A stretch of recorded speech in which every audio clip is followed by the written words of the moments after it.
മലയാളികൾക്കേറെ പരിചിതനായ നടനും നിർമ്മാതാവുമാണ് മണിയമ്പിള്ള രാജു.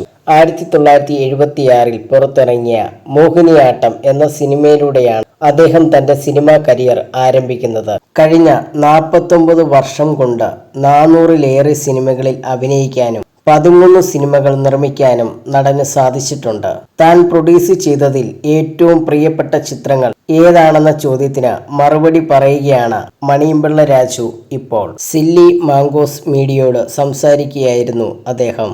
എല്ലാം പ്രിയപ്പെട്ടതാണ്. എല്ലാ സിനിമയും ഞാൻ എൻജോയ് ചെയ്താണ് എടുക്കുന്നത്.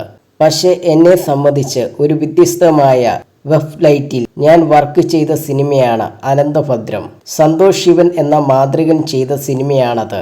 അദ്ദേഹത്തിന്റെ ഛായാഗ്രഹണം, അതിന്റെ സംവിധാനവും എടുത്തു പറയണം. അതുപോലെ ആ സിനിമയിൽ ഒരു വ്യത്യസ്തമായ മേക്കപ്പും ഗെറ്റപ്പുമൊക്കെ ഇട്ട് സബ്ജക്റ്റ് തന്നെ വേറെയായിരുന്നു. പൃഥ്വിരാജിനെ വെച്ച് എടുത്ത ആ സിനിമ അന്ന് 100 ദിവസം ഓടി.